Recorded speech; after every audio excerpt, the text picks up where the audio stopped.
Ser podcast. Jesús Callejo, crononauta, una semana más. Bienvenido de nuevo a Ser Historia. ¿Qué tal, Nacho? Pues aquí estamos, esta vez con sabores irlandeses y muy literarios.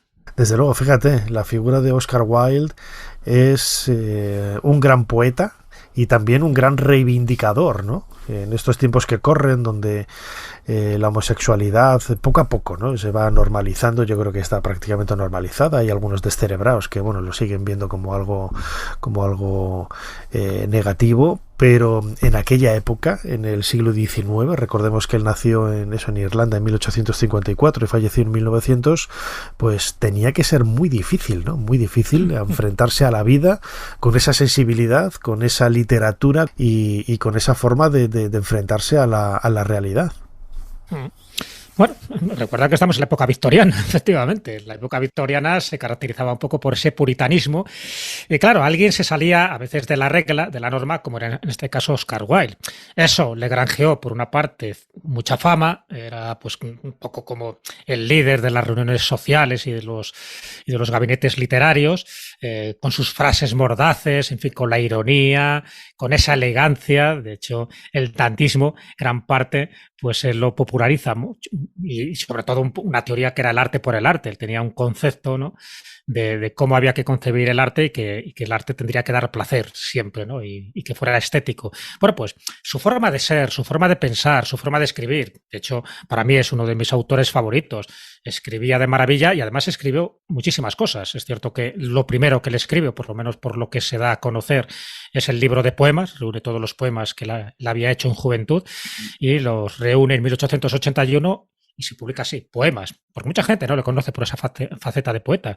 Pero es que también fue autor teatral, él también escribió muchísimos artículos, escribió muchísimos cuentos infantiles, como El Príncipe Feliz, y luego pues escribió, para mí, obras preciosas como El Crimen de Lord Arturo Saville, ¿no?, o El Fantasma de Canterville. Es decir, son pequeños cuentecitos, relatos largos, pero con mucha ironía, con mucho sentido del humor, metiéndose también un poco en el mundo paranormal, en el mundo espectral, ¿no?, pero siempre con ese gracejo y con ese sarcasmo que le caracterizaba a Oscar Wilde. Claro, ¿qué ocurre? Que precisamente por eso, por ser una persona muy avanzada en su tiempo, tanto en ideas, ¿no?, por supuesto, él nunca ocultó que le gustaban los hombres, a pesar de que también le gustaban las mujeres. Recuerda que él estuvo casado con Constance Joy y que tuvo 2 hijos. O sea, pero bueno, es cierto que coqueteaba con jovencillos, que frecuentaba, en fin, lugares poco recomendables de la época, y no estoy hablando solo de Dublín, sino en Londres, que es donde él ejerció sobre todo su mayor magisterio y su forma de entender la vida, entender el arte, a pesar de que él viajó muchísimo, ¿no? Él estuvo en Italia, él estuvo en Grecia, estuvo en Estados Unidos, ahí estuvo dando conferencias un montón, ¿no? 140 conferencias en 9 meses, ni más ni menos, en Estados Unidos.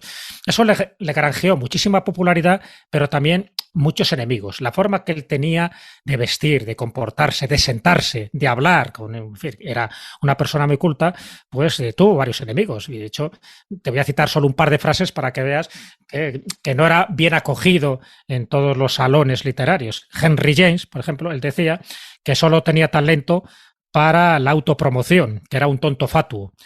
Y Edmund Goncourt, uno de los hermanos Goncourt, decía: ese individuo de sexo dudoso, con lenguaje de actor histriónico y cuentos chinos.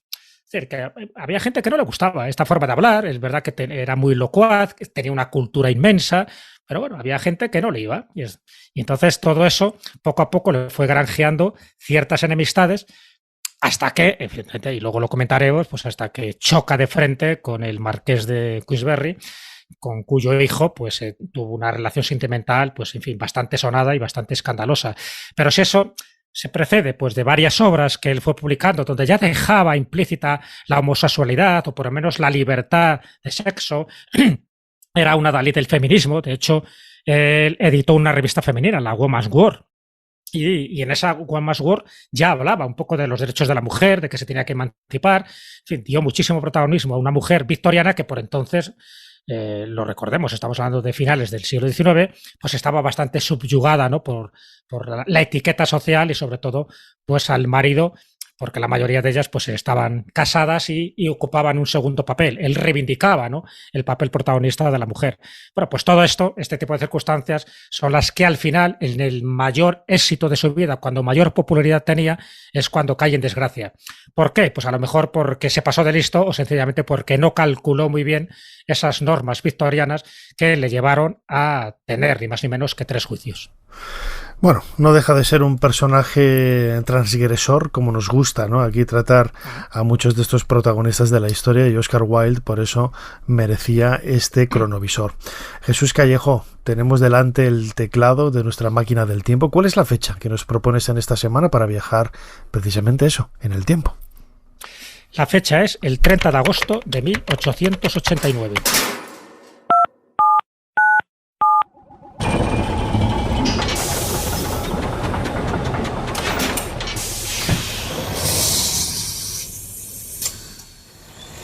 Adelante, pasen. Jesús Callejo les está esperando junto al cronovisor.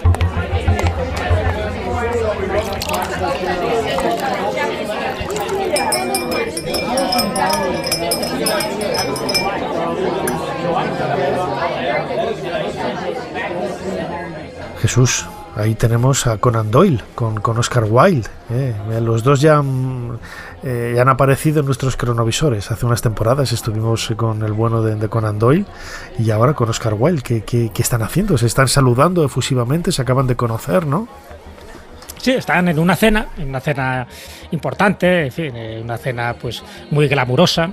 Estamos en el Hotel Langham de Londres y el que les reúne es Joseph Marshall Stoddart, que es el editor de la revista mensual Lippincott, que tiene sede en Filadelfia, y él llega a Londres para organizar pues una reunión, sobre todo con personas que él considera que son muy buenas para que publiquen en su revista, y también en revista donde se publicaba periódicamente algunas novelas que luego se convertían, ¿no?, en auténticos tomos. Bueno, pues lo que hace es que invita a la cena tanto a Arthur Conan Doyle como a Oscar Wilde y se conocen. Y el encuentro, ahora lo estamos viendo, ¿no? El encuentro no es tenso porque, bueno, ya son 2 celebridades en este momento, en 1889. Es un encuentro cordial. Conan Doyle reconoce que ha leído cosas de Oscar Wilde y Oscar Wilde reconoce que ha leído cosas de Conan Doyle. De hecho, la conversación fue bastante fluida.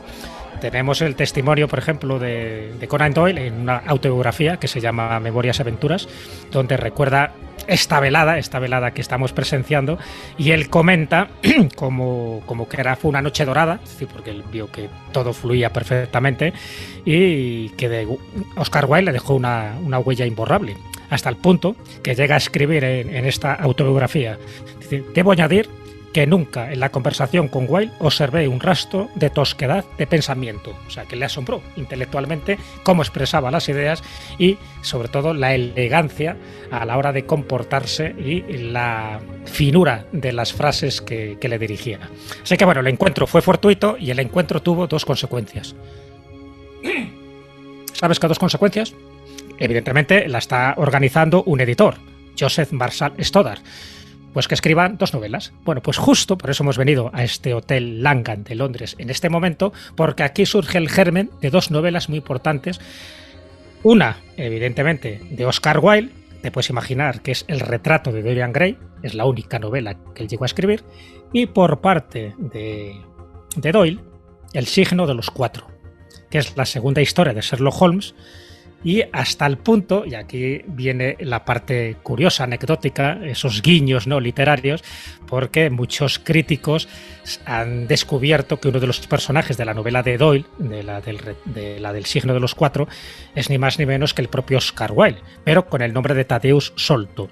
Thaddeus Sholto era una especie de caricatura de Oscar Wilde, porque le describe afeminado, le describe un poco decadente, y por la forma de vestir, la forma de comportarse, pues en fin, no hacía falta ser muy sagaz para saber que ese personaje era Oscar Wilde. No queda muy bien parado, o sí, porque realmente era así en aquella época, pero lo digo como guiño para el que haya leído El signo de los 4, que sepa que esa novela surge de esta reunión, de esta velada, de esta cena, al igual que surge la gran novela que le generó también muchas aventuras económicas, pero muchos disgustos, que es ni más ni menos el retrato de Dorian Gray, que no deja de ser una versión bastante modernizada del pacto mefistofélico.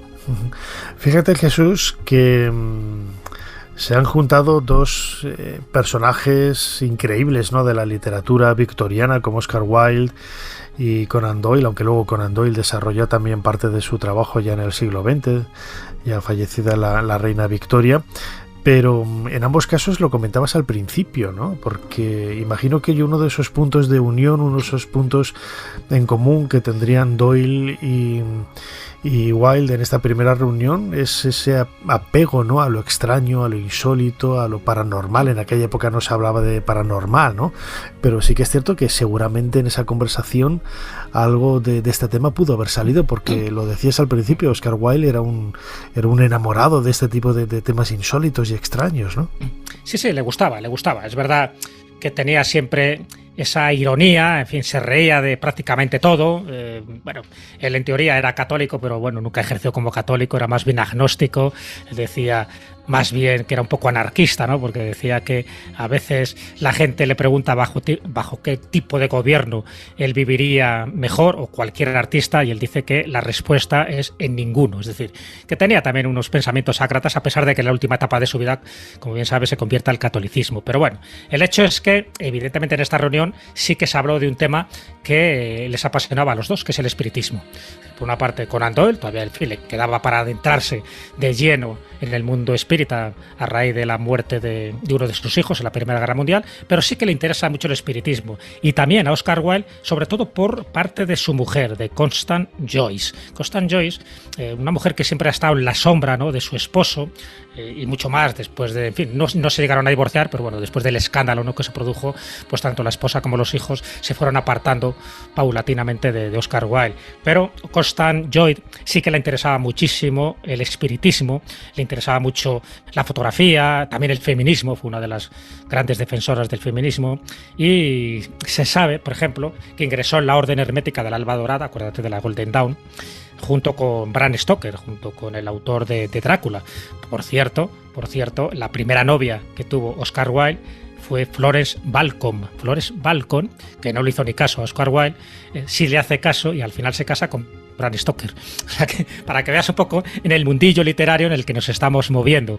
Bueno, pues Florence Joyce sí que le interesó muchísimo el espiritismo y sí que hizo sus pinitos, ¿no?, con esas mesas parlantes, como se llamaba en aquella época. Es más, te voy a contar una anécdota muy significativa, muy poco conocida. Ya había muerto Oscar Wilde, estamos hablando de 1923. Oscar Wilde, como tú has dicho, murió en el año 1900. Bueno, pues había una medium irlandesa que se llamaba Hester Dowden, muy conocida en esos círculos espíritas, y un día reveló que dentro de esas conversaciones que tenía con el más allá, con esos personajes egregios, pues que se le presentó ni más ni menos que el espíritu de Oscar Wilde, más de 20 años después de su muerte. Y en ellas comentó Hester Dowden, además se lo comentó a Arthur Conan Doyle, en ellas pues dice que Oscar Wilde le revela que desde el más allá él seguía componiendo obras de teatro y que además había hecho algunas de sus típicas declaraciones jocosas, como por ejemplo, y eso dice Hester Dowden, por ejemplo, Oscar Wilde desde el más allá dice que esto de estar muerto es lo más aburrido que le puede ocurrir a uno, con excepción de casarse o de cenar con el maestro de escuela. Si esto es verdad, que desde el más allá todavía sigue haciendo este tipo de frases por las que pasó a la posteridad, ¿no? De hecho, cuando se lo cuenta esta medium irlandesa a Conan Doyle, pues Conan Doyle le manda una carta a esta mujer pidiéndole que le diera recuerdos a Wilde de su parte. Cuando vuelva a conectar con él, de recuerdos. Bueno, te lo cuento como anécdota para que veas un poco que en ese mundo del espiritismo, se lo creyera, no se lo creyera Arthur Conan Doyle, el hecho es que Oscar Wilde parece que se seguía manifestando a través de Hester Dowden, si damos credibilidad a sus manifestaciones. Pero todo eso indica de que nos movemos en una atmósfera muy misteriosa en aquel momento, muy literaria, pero también muy teñida por el espiritismo. El delito por el que se os condena es tan grave que os impondré la sentencia más severa que permite la ley. A mi juicio es absolutamente inadecuada para un caso como este. Este es el peor caso que he juzgado jamás. La sentencia del tribunal es que seáis llevado a prisión y condenado a trabajos forzados durante 2 años. Supongo que quieres el divorcio. Tienes muchas razones. He estado pensando que cuando salgas de aquí, cuando te suelten, puedes ir a Suiza o a Italia a escribir otra obra, a recuperarte. Puedes hacerlo. Eres muy inteligente, lo harás. Oscar. No quiero el divorcio. ¿Me permitirás que vuelva a ver a los niños? Por supuesto.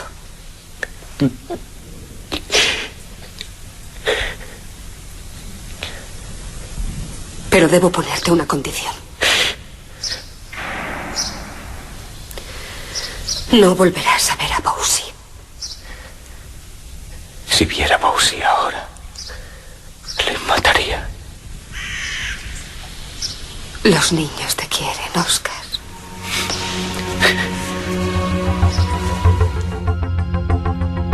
Jesús, acabamos de escuchar un fragmento de la película Wild del año 1997, en donde en un momento dado también el protagonista Oscar Wilde tiene una charla con su esposa Constance Joyce. Tuvo que ser una época difícil, la época victoriana siempre pasa. Es cierto que es una época en la que el Imperio Británico, bueno, pues adquiere quizás algunas de las cotas más importantes, ¿no?, de su historia, con esa extensión, esa expansión y sobre todo la sofisticación de muchos de los pilares, ¿no?, de su sociedad. Y Oscar Wilde quizás como que desencajaba un poco, ¿no?, con esa mirada conservadora que lo cubría absolutamente todo, y aparece un dandy, ¿no?, una persona, pues desde el punto de vista estético muy característico, desde el punto de vista literario muy característico, desde el punto de vista de la moralidad pues también muy singular. Todo ello no debió de ser nada fácil, ¿no?, en esa época de la Inglaterra victoriana. No fue nada fácil, evidentemente, para nadie que se saliera de la norma. Él se salía, evidentemente, pero también tenía el desparpajo y el talento y el genio para sobreponerse a ese tipo de difamaciones o de críticas, porque él tenía la lengua también muy afilada. Es decir, bueno, si alguien le criticaba, él no tenía ningún problema en soltar, ¿no?, también algún tipo de dardo lingüístico. No tenía problemas, era un poco como Quevedo, ¿no?, en nuestro siglo de oro, pero es una persona. Fíjate que estaba pensando, cuando has hablado de esto, estaba pensando en Quevedo, en Góngora y esta gente del siglo de oro que las lanzaban, pero vamos, mandaban unos mandobles en forma de papel que era mejor estar a buen resguardo, ¿no? Sí, pues así era. Por aquella época surge un poco lo que se llama el movimiento estético, en fin, estos dandis, estos estetas que estaban considerados como superficiales y ridículos. De hecho, llevaban en la solapa un girasol, era un poco lo que les distinguía. De hecho, muchos de los retratos y muchas de las caricaturas que tiene Oscar Wilde aparece con un girasol. Bueno, pues había esos estetas, en general, dentro del mundo de la literatura. Por ejemplo, estaba Swinburne o estaba Dante Gabriel Rossetti. Bueno, pues a esta gente admiraban su poesía, pero no admiraban sus ademanes, ¿no? Entonces, pues en esa atmósfera es donde surge Oscar Wilde, pero él destaca sobre Swinburne y sobre Dante Gabriel Rossetti porque además tenía un talento supremo y es lo que le permitía estar prácticamente en todos los saraos.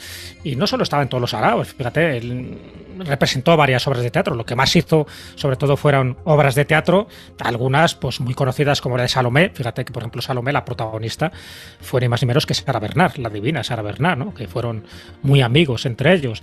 También la importancia de llamarse Ernesto. Bueno, por supuesto, El abanico de Lady Windermere, que para mí esa obra me parece, vamos, genial. Por eso, por la cantidad de frases de estas para recordar, para ir anotándolas. Bueno, pues todo eso es lo que le granjeó muchísima fama. Una mujer sin importancia, Un marido ideal, todo este tipo de obras le dieron mucha popularidad. Pero sí que hubo una que marcó un poco ese antes y después en el mundo literario, que es cuando se mete a novelista, gracias a esta reunión que acabamos de presenciar en el Cronovisor. Es cuando él hace esa gran novela, para mí vamos, de esas imprescindibles para leer, que es El retrato de Dorian Gray, ¿no? Estamos hablando de una novela que él publica en principio por etapas en la revista Leaping Court y luego, cuando ve que tiene mucho éxito, le añade unos cuantos capítulos y la publica como novela ya en 1891. Bueno, pues lo que ahí se describe, lo que ahí se cuenta, ese argumento donde Basil Hallward es el artista, ¿no?, que queda fuertemente impresionado por la belleza estética de ese joven llamado Dorian Gray, es cuando empieza a ver como ese tipo de relación sentimental entre ellos. Tiene que quitar algunas frases, se autocensura porque considera que muchas de las frases le pueden generar pues bastantes problemas, y aún así cuando se publica es un éxito rotundo, o sea, eso no cabe ningún tipo de duda. Estamos hablando de 18 ediciones y 20.000 ejemplares solo vendidos en el primer año, pero también las críticas son tremendas, o sea, calificativos como empalagoso, nauseabundo, afeminado, sucio, contaminante. De todo esto le dicen, ¿no?, a raíz de esta novela. Pero os digo que para mí es una novela clave, sabes que se hizo película, y desde ese momento sí que su vida empieza a tornarse de una forma que a él no le gustaría, que era ser demasiado protagonista y exhibir demasiado no solo su homosexualidad, sino el meterse en distintos fregados, por ejemplo, festejar con panteras, como así lo llamaba, ¿no?, que eran cenas con jóvenes prostitutos cerca de Westminster. Todo ese tipo de cosas evidentemente no le ayudó para nada, y sobre todo la relación sentimental que tuvo con Bossy, como así le llamaba, ¿no?, su gran amor, su jovencillo, el hijo del marqués de Queensberry, y eso también es lo que fue el auténtico detonante. Pero antes de ello, ese detonante de esta novela que te acabo de comentar, El retrato de Dorian Gray, fue clave, fue esencial, y cada vez que la leo o cada vez que veo la película sí que me hace pensar que estábamos auténticamente ante un genio. Ya está. Voy a por unas copas. Hay que buscarle un buen marido que sepa tratar a una mujer. La única forma de tratar a una mujer es hacerle el amor si es guapa y hacérselo a otra si es fea. Si me disculpan. ¿Un cigarrillo? No, gracias. ¿Ah? Yo encuentro que el cigarrillo es el placer perfecto. Es exquisito y te deja insatisfecho.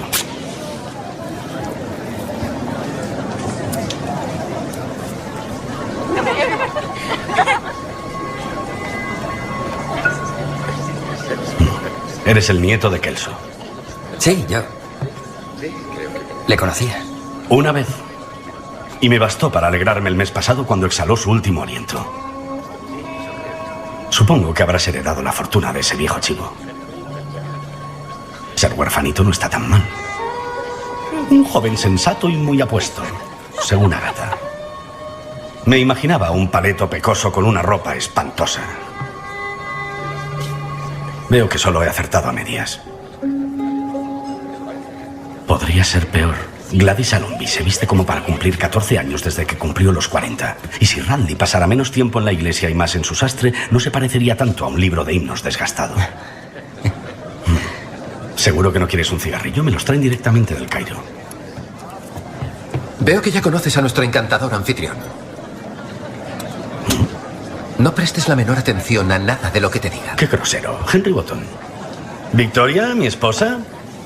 Y mi tía, a quien desgraciadamente ya conoces. Oh, qué bien que os hayáis conocido. Podrías aprender modales de este muchacho. Henry, tengo más invitados para que los insultes. Ya sabía que me servías para algo. Espero que nuestros caminos vuelvan a cruzarse, señor Gray. Gracias por el cigarrillo. Ya te acostumbrarás. No, es bastante agradable. Me refería a Henry. Quiero presentarle a algunas personas.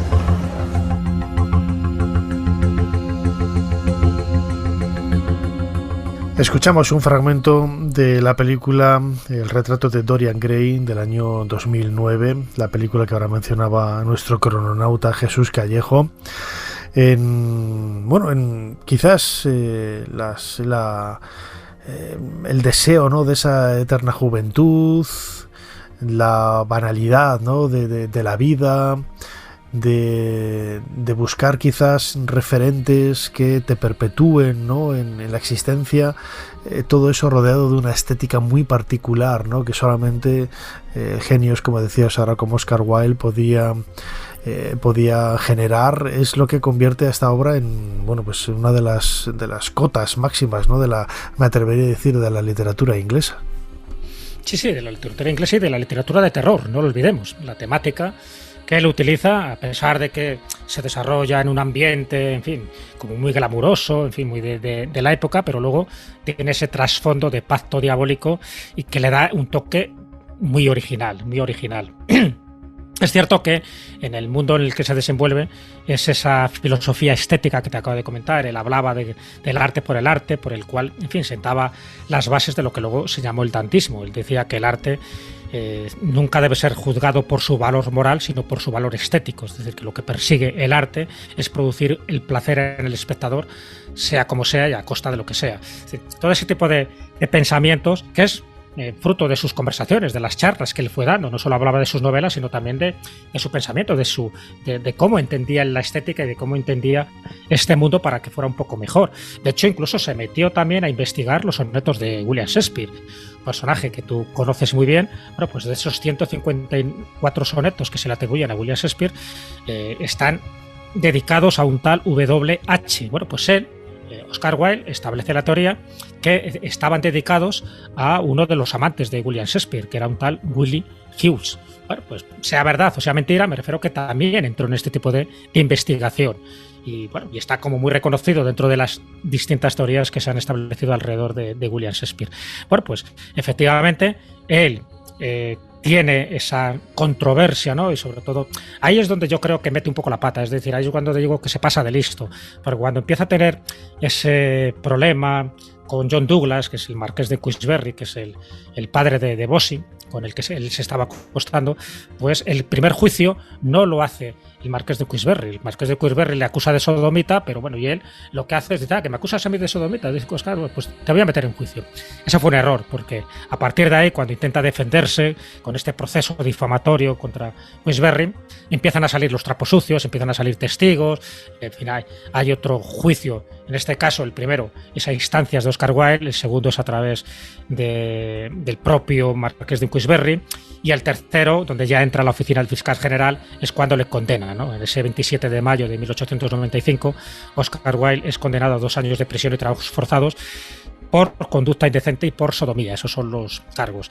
En aquella época eran delitos. Luego, con el tiempo, el propio tribunal británico todo esto lo derogó porque se dio cuenta de que, bueno, no tenía ningún sentido. No fue el único condenado por este tipo de cosas, ¿no? Pero sí que ya le complicó la vida, y es cuando en esos 2 años él entra en prisión. Ahí es donde escribe la balada de la cárcel de Reading, que también es una de sus obras, ¿no?, más curiosas y más sentimentales. Es donde escribe De Profundis, donde de alguna forma le reprocha a Bossy pues todos los sinsabores que le ha tenido que sufrir y cómo luego se había abandonado, ¿no? A pesar de que una vez que sale de la cárcel, pues vuelven otra vez a tener un encuentro, ¿no? Una vez que recobra la libertad, es cierto que Oscar Wilde cambia de nombre, cambia de apellido. A partir de ese momento adopta el nombre de Sebastián Melmoth, se marcha a París y su religión es el catolicismo. Eso, todo en parte también por ese juicio paralelo, ¿no? O sea, una cosa es el juicio que se hacía en la corte, ¿no? Pero el juicio paralelo en las calles ya le había generado muchísimo daño. Y saliera lo que saliera en el resultado final de ese juicio, en el que finalmente, como decías ahora, Jesús fue sentenciado a un par de años o 3 de trabajos forzados, el juicio paralelo que había en la calle debió de ser terrible, insisto, en esa sociedad conservadora tan terrible de la época. No, fue terrible. Ten en cuenta que mucha gente le tenía ganas. Claro, o sea, fíjate, un poco lo de la envidia. Hay gente que le tenía ganas, ¿sabes? Porque veía que, en fin, que no había sido buen marido, que había dejado un poco abandonado a los hijos. De hecho, los hijos se cambiaron de apellido, ¿no? Ya no quisieron apellidarse Wilde, sino Holland. Con la mujer, pues no se quiso divorciar, pero bueno, también las pasó canutas, tuvo que largarse de la ciudad. En fin, todo ese tipo de cosas la sociedad victoriana no lo vio con buenos ojos. Por otra parte, el que triunfara como triunfó y que ganara tanto dinero tampoco gustó mucho en su momento. Así que cuando cayó en desgracia, pues ya sabes, ¿no? Lo del árbol caído, todo es leña. Pues todo el mundo fue a por él. Él, evidentemente, Oscar Wilde, entró en una depresión tremenda porque cuando prácticamente lo tienes todo y al final no eres nadie, ¿no? Y te están señalando, encima se tiene que cambiar de ciudad, ya no puede ir ni a Dublín ni a Londres. Ahí es cuando, al salir de la cárcel se reencuentra con Alfred Douglas, con Bossy, en la ciudad francesa de Rouen. Viven juntos durante un tiempo, pero Bossy, eso todo el mundo lo ha reconocido, era una relación tóxica, es decir, se hacían escenas continuamente, él no era feliz, dice, bueno, si salgo de la cárcel y volvemos otra vez a las andadas, con esto no conseguimos nada, ¿no? Así que están unos meses juntos, al final se van a un pueblo italiano cerca de Nápoles y finalmente se separan porque no tiene ningún sentido. Los últimos días de Oscar Wilde, con ese nombre, con Sebastián Melmoth, los pasa en París. Ya te digo, católico ferviente, donde acude a misa, reza y bueno, intenta, ¿no?, tener una vida más o menos piadosa, y al final acaba muriendo de una meningitis, una especie de infección causada por una intoxicación que no está muy bien, no está todo claro, ¿no? No se sabe si es por sus malos hábitos o sencillamente porque alguien se lo quiso quitar de en medio. Y lo curioso son incluso las frases finales, ¿no? Él era ingenioso hasta el último momento, él nunca perdió su sentido del humor, a pesar de que las condiciones no eran las más adecuadas. Pero se cuenta que él estaba viviendo ya en un hotel de París, en el Alsacia, como se llamaba. Bueno, pues no estaba en sus mejores condiciones y, por supuesto, económicamente no estaba bien, pero aún así, unos días antes de morir, él pide champán, el champán más caro, para que se lo suban a la habitación. Lo bebe y al final acaba diciendo: estoy muriendo por encima de mis posibilidades. Efectivamente, él no sabía que iba a pagar ese champán, ni iba a pagar nada. Y estoy muriendo por encima de mis posibilidades. Y también se le atribuye otras frases, otras palabras. Por ejemplo, decía: estas cortinas me están matando, ¿no? Las cortinas del hotel, de su habitación, no le gustaban absolutamente nada. Y también llegó a decir: este papel pintado y yo estamos luchando a muerte. Sé que uno de los dos tendrá que marcharse. Efectivamente, se marchó él. Bueno, si todo esto es cierto, este tipo de frases, lo que nos indica es que hasta el último momento, hasta ese 30 de noviembre de 1900, pues sí que conservó esa ironía, ese sentido del humor y también un poco pues esa tristeza, ¿no?, de decir, bueno, pues me estoy yendo pues un poco degradado y difamado por muchísimas personas. Sabes que al final, bueno, le entierran en otro lugar, a los 9 años se le lleva al cementerio de Père Lachaise. Yo he tenido la suerte de ver su tumba, además una de las tumbas más visitadas, más adornadas, porque tiene una esfinge. Además, en su momento esa esfinge tenía unos testículos que al final una señora victoriana con el paraguas los rompió, los testículos, porque le parecía indecente, o sea que incluso después de muerto no dejaba indiferente a nadie, ¿no? Qué pero pena. La tumba que yo vi ahora ya está cerrada, ¿no?, con un cristal, pero la gente depositaba allí sus besos, se pintaban los labios, hombres o mujeres, y dejaban su ósculo allí impregnado en la tumba, y además con notitas de amor. Entonces, bueno, me gustó mucho porque a día de hoy todavía se le sigue recordando de una forma increíble. Bueno, el hecho es que al final el indulto, 12 años después de esta sentencia, de esta muerte, es cuando se le indulta. Fíjate, 12 años después, pero se indulta a él y a todos porque ya no se considera delito la sodomía ni la homosexualidad. Pero sé que las pasó canutas hasta el último momento de su vida. Bueno, fue un transgresor. Seguramente que él se equivocó en muchas de las acciones que llevó a cabo en vida. Y bueno, pues al final, en las circunstancias donde vivió, pues fue esa la realidad, ¿no?, que le acompañó hasta su muerte en Francia, ¿no?, en ese exilio casi obligado, no un exilio político, pero casi un exilio moral, ¿no?, que es lo más triste que se puede vivir. La figura de Oscar Wilde, como digo, no deja indiferente a nadie, y hoy por hoy es un referente que tiene infinidad de seguidores y es casi la bandera, ¿no?, de un movimiento, de un pensamiento, y con una trastienda literaria realmente extraordinaria, que es sin lugar a dudas lo que más empaque le da a su figura. Jesús Callejo, crononauta, como siempre, muchísimas gracias una vez más por habernos ayudado a hacer un poquito más de historia. Nada, muchísimas gracias a ti. Si te parece, te despido con una frase de Oscar Wilde, de las muchas que él tenía. Decía: todo santo tiene un pasado y todo pecador tiene un futuro. Pues ahí le dejamos y que descanse en paz. Claro que sí. Un abrazo fuerte, Jesús. Un abrazo. Suscríbete a Ser Historia. Todos los episodios y contenidos adicionales en la app de Cadena Ser y en nuestros canales de Apple Podcast, Spotify, iVoox, Google Podcast y YouTube. Escúchanos en directo en la Ser los domingos a la 1:30 de la madrugada. Cadena Ser. La radio.